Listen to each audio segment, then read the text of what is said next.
Good afternoon then, Year 5, and welcome to today's RE lesson. So we have obviously been focusing on pilgrimages over the past few weeks, talking about special journeys and all the different religions and what journeys that they go on to celebrate their religion. And obviously pilgrimages is the word that we use for that. So the religion we are focusing on today is going to be the Muslim pilgrimages. And here, of course, we have Mecca. And we're going to be talking a little bit about that today. So Islam and pilgrimage. There are three different types of Muslims. Pilgrimages is important, of course, to all three of them. So while there are pilgrimages that each group would make that are different, the Hajj is one that all Muslims would undertake. So this is because it is the fifth pillar of Islam. So according to the Quran, elements of the Hajj trace back to the time of Abraham around 2000 BC. So that's nearly or just over about 4,000 years ago. According to Islamic tradition, Abraham was ordered by God to leave his wife and his son alone in the desert of ancient Mecca. In search of water, Hagar desperately ran 7 times between the two hills of Safa and Marwa, but found none. Returning in despair to his son Ishmael, she saw the baby scratching the ground with his leg, and a water fountain sprang forth underneath his foot. Later, Abraham was commanded to build the Kaaba here, which he did with the help of his son Ishmael, and to invite people to perform pilgrimage there. So that's how this whole story came about and why Muslims pilgrimage every year to this and do this Hajj. Okay, so what I'm going to go through now is just kind of the different things that Muslims undertake when they go on this pilgrimage. And I want you to really focus on the different events that happen, where they go, what they do when they go there, because then you're going to be doing a flow chart to describe the different events that they carry out. Now, don't worry if you don't know what a flowchart is, we'll run through that at the end of the lesson. Just make sure you're paying close attention to all the different events. So, of course, Muslims then, they start off by traveling across the world to Mecca. Most obviously arrive by aeroplane from foreign countries.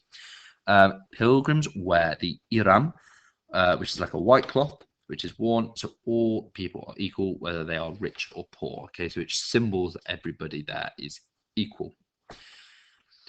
Pilgrims visit the Kaaba in Mecca and walk around it 7 times anti-clockwise. They believe that the Kaaba was built by the Prophet Abraham and his son Ishmael 4,000 years ago, so that 2000 BC.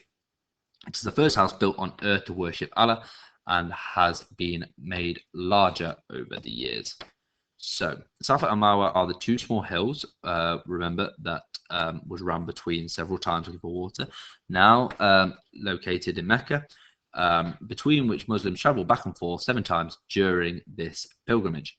This action helps the pilgrims to remember an important person in Muslim history when Hagar and her son were left in the desert without water. The story says that Ismail dug his heels into the sand and a spring of water gushed forth. Okay, so we've spoken about that briefly already. Okay, so that's why they form this part of their pilgrimage. Pilgrims go to the plains of Mount Arafat to pray and spend a night in the plain.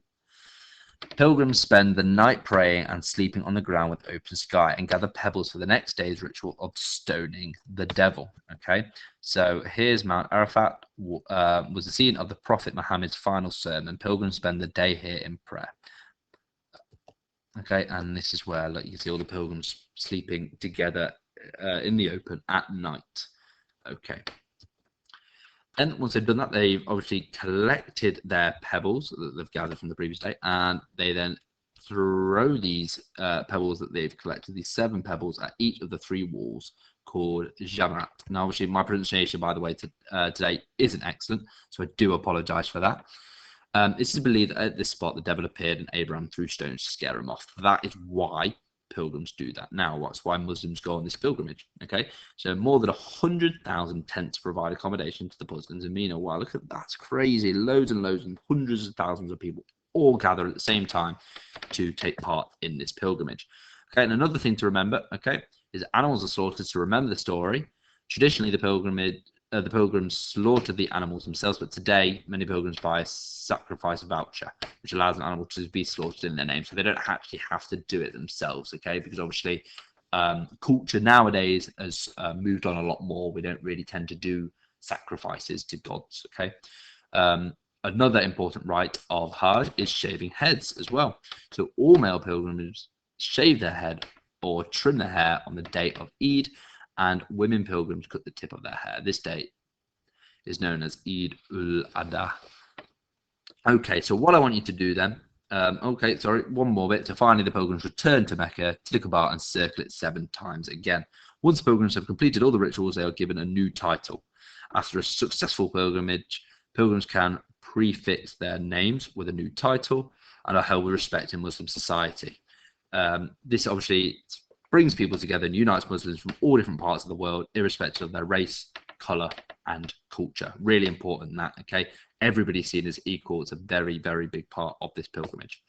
So what you're going to do now is you are going to use your notes or this PowerPoint that we've just been through to create a flowchart of the events that take place during the Hajj. So there are different ways you can do a flowchart. So this is what a flowchart looks like. So you have little boxes, and in each box you've got an event that happens. Obviously, this is the Hajj. That's what you start it off as.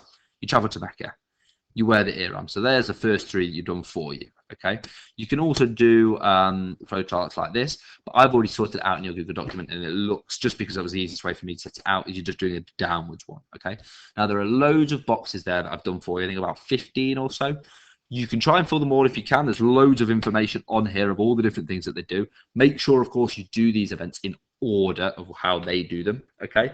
You don't have to fill up all these 15 boxes, but you need to be doing at least 10, I'd say. Okay. Because there's plenty of information in that. Okay. And all you're doing is just filling in that flowchart for me with all the events. So go through any notes that you've made, rerun back through this PowerPoint, okay, to have a look at all these events. And all you have to do is just write them in. Very simple. Okay. You're following the events of the Muslim pilgrimage.